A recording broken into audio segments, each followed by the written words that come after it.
তামিলনাড়ুর রাজনীতিতে গত কয়েক দশক ধরে চলে আসা চিরাচরিত ক্ষমতার পালাবদলের প্রথা এবার পুরোপুরি ভাঙতে চলেছে। গত 23 এপ্রিল তামিলনাড়ুর 234টি বিধানসভা আসনের ভোট গ্রহণ সম্পন্ন হওয়ার পর মাঠ পর্যায়ে যে চিত্র উঠে এসেছে তা ভারতের জাতীয় রাজনীতিতে এক বিশাল আলোড়ন তৈরি করেছে।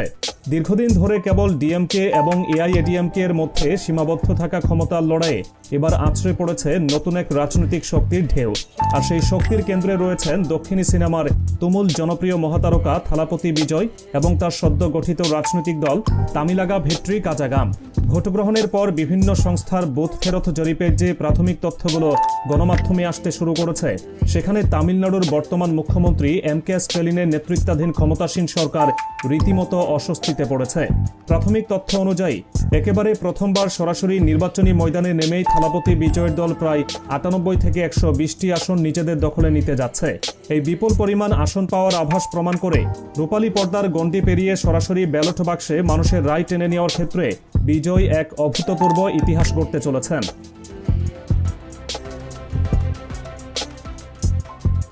নির্বাচনী মাঠে এই বিশাল সাফল্যের আভাস কোনো আকস্মিক ঘটনা নয়। জরিপ সংস্থাগুলো দেওয়া তথ্যের উপর ভিত্তি করে তামিলনাড়ুর বিধানসভার আসন সমীকরণটি একটু খতিয়ে দেখা প্রয়োজন। 234 আসনের এই রাজ্যটিতে সরকার গঠন করার জন্য যে কোনো দল বা জোটের প্রয়োজন হয় 118টি আসন। বিখ্যাত জাতীয় নির্বাচন জরিপ সংস্থা কামাখ্যা অ্যানালিটিক্সের দেওয়া সর্বশেষ রিপোর্ট অনুযায়ী থালাপতি বিজয়ের দল তামিলাগা ভেট্রি কাজাগাম সম্পূর্ণ একক শক্তিতে লড়াই করে 67 থেকে 81 আসন নিশ্চিত করতে পারে। অন্যদিকে ডিএমকে জোটকে 120 থেকে 145টি এবং এআইএডিএমকে জোটকে 60 থেকে 80টি আসন পাওয়ার সম্ভাবনার কথা বলা হয়েছে। যদি কামাখ্যা অ্যানালিটিক্সের এই পরিসংখ্যান চূড়ান্ত ফলাফলে প্রতিফলিত হয় এবং ক্ষমতাসীন ডিএমকে ম্যাজিক ফিগার 118 স্পর্শ করতে ব্যর্থ হয়, তবে রাজ্যের পরবর্তী সরকার গঠনের পুরো চাবিকাঠি চলে যাবে থালাপতি বিজয়ের হাতে। অর্থাৎ কিংমেকার হিসেবে তামিলনাড়ুর মসনদ কার দখলে যাবে সেটি নির্ধারণ করবে তার দল।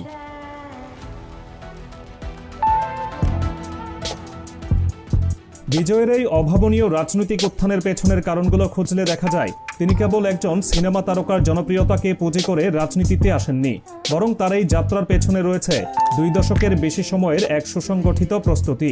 2009 সাল থেকে তার ফ্যান ক্লাব বিজয় মাক্কালিয়াক্কাম একটি সাধারণ বিনোদনমূলক সংগঠনের গণ্ডি পেরিয়ে পুরোদস্তুর সমাজ কল্যাণমূলক প্রতিষ্ঠানে রূপান্তরিত হয়। রাজ্যের প্রতিটি জেলা, উপজেলা, এমনকি গ্রাম পর্যায়ে এই সংগঠনের হাজার হাজার স্বেচ্ছাসেবী নিরলসভাবে কাজ করে গেছেন। বিনামূল্যে খাদ্য বিতরণ কর্মসূচি, ভিলাইল্লা ওনভাগাম, দরিদ্র শিক্ষার্থীদের জন্য নৈশ বিদ্যালয় পরিচালনা, বিনামূল্যে কম্পিউটার প্রশিক্ষণ কেন্দ্র স্থাপন এবং বিশাল পরিসরে রক্তদান শিবিরের মতো বাস্তবমুখী কাজগুলো তাকে সাধারণ খেটে খাওয়া মানুষের একেবারে ঘরের সন্তানে পরিণত করেছে। যখন তিনি আনুষ্ঠানিকভাবে রাজনৈতিক দল গঠনের ঘোষণা দেন, তখন এই সুবিশাল সেবামূলক নেটওয়ার্ক সরাসরি তার দলের রাজনৈতিক কাঠামোতে রূপান্তরিত হয়।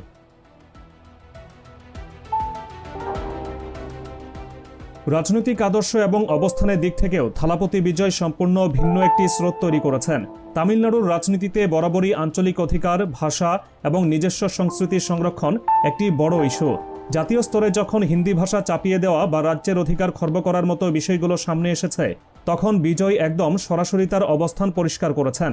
এমনকি ভারতের প্রধানমন্ত্রী নরেন্দ্র মোদীর নেতৃত্বাধীন কেন্দ্রীয় সরকারের বিভিন্ন নীতির বিরুদ্ধে প্রকাশ্য জনসভায় সরাসরি হুঙ্কার দিয়ে তিনি প্রমাণ করে দিয়েছেন তামিলনাড়ুর মানুষের অধিকার রক্ষায় তিনি কোনো ধরনের আপোষ করবেন না। তার এই আগ্রাসী এবং মেরুদণ্ড সম্পন্ন অবস্থান রাজ্যে তরুণ সমাজকে প্রবলভাবে আকর্ষণ করেছে। প্রথাগত রাজনীতিকরা যেখানে নিজেদের ভোট ব্যাংক ঠিক রাখতে কেন্দ্রীয় নেতৃত্বের সঙ্গে এক ধরনের আপোষমূলক আচরণ করেন, সেখানে বিজয়ের এই সরাসরি মোকাবেলার নীতি থেকে একজন সত্যিকারের জননেতার স্বীকৃতি এনে দিয়েছে।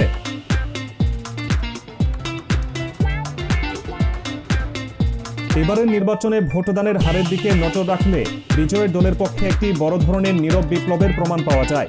নির্বাচন কমিশনের প্রাথমিক তথ্য এবং স্থানীয় সংবাদ মাধ্যমের মাঠ পর্যায়ের রিপোর্ট অনুযায়ী এবার প্রথমবার ভোট দেওয়া তরুণ ভোটার এবং নারী ভোটারদের একটি বিশাল অংশ সরাসরি তামিলাগা ভেট্রি কাজাগামের মার্কায় ভোট দিয়েছেন।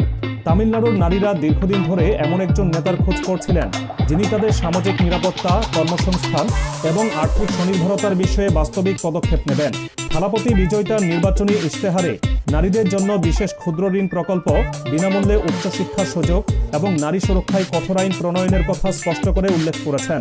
সিনেমার পর্দায় যিনি সর্বদা অন্যায়ের বিরুদ্ধে ঢাল হয়ে দাঁড়িয়েছেন, বাস্তব জীবনের ইশতেহারেও সেই একই প্রতিচ্ছবি দেখতে পেয়ে রাজ্যের নারী ভোটাররা এবার ব্যাপকভাবে তার পক্ষে রায় দিয়েছেন।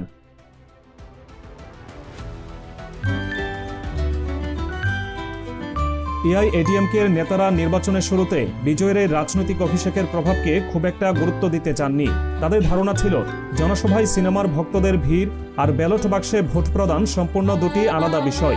কিন্তু নির্বাচনের ঠিক আগে আগে রাজ্যের বিভিন্ন প্রান্তে বিজয়ের আয়োজিত জনসভাগুলোতে যে লাখো মানুষের স্বতঃস্ফূর্ত অংশগ্রহণ দেখা যায়, তা প্রতিষ্ঠিত রাজনৈতিক দলগুলোর সেই ভুল ভাঙিয়ে দেয়। ওই জনসভাগুলোতে আসা মানুষের ভিড়ে কেবল তরুণরাই ছিল না, বরং বয়স্ক কৃষক, দিনমজুর এবং শহরের শিক্ষিত আইটি পেশাজীবীদেরও এক বিশাল উপস্থিতি লক্ষ্য করা যায়। থালাপতি বিজয় অত্যন্ত সোজাসাপটা ভাষায় দুর্নীতিমুক্ত প্রশাসন গঠন এবং সরকারি দপ্তরগুলোতে জবাবদিহিতা নিশ্চিত করার কথা বলেছেন। কোনো ধরনের অতিরঞ্জিত বা অবাস্তব প্রতিশ্রুতি না দিয়ে সরাসরি সাধারণ মানুষের দৈনন্দিন জীবনের সংকটগুলো নিয়ে কথা বলার এই ভঙ্গি তাকে সাধারণ মানুষের আস্থার প্রতীকে পরিণত করেছে। তামিলনাড়ুর রাজনীতি এবং সিনেমার সম্পর্ক অত্যন্ত সুপ্রাচীন। এমজি রামচন্দ্রন, যে জয়ললিতার মতো কিংবদন্তি তারকারা একসময় সিনেমা থেকে রাজনীতিতে এসে রাজ্যের মুখ্যমন্ত্রী হিসেবে দায়িত্ব পালন করেছেন। কিন্তু থালাপতি বিজয়ের প্রেক্ষাপট তাদের চেয়েও কিছুটা ভিন্ন এবং আরও বেশি ঝুঁকিপূর্ণ। তিনি এমন এক সময়ে রাজনীতিতে সম্পূর্ণভাবে আত্মনিয়োগ করেছেন যখন তার অভিনয় ক্যারিয়ার একেবারে সর্বোচ্চ চূড়ায় অবস্থান করছে।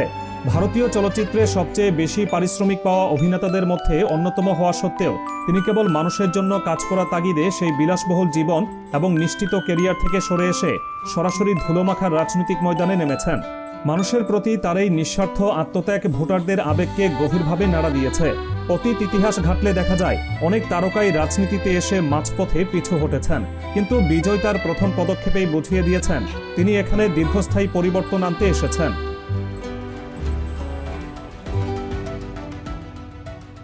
ভোটের দিন বিভিন্ন কেন্দ্রের বাইরে দৃশ্যপট ছিল তামিলনাড়ুর রাজনৈতিক ইতিহাসে এক বিরল ঘটনা। প্রথাগতভাবে যে এলাকাগুলোকে ডিএমকে বা এআইএডিএমকে এর দুর্ভেদ্য দুর্গ হিসেবে ধরা হতো, সেখানেও এবার বিজয়ের দলের কর্মীদের বিশাল আধিপত্য চোখে পড়েছে।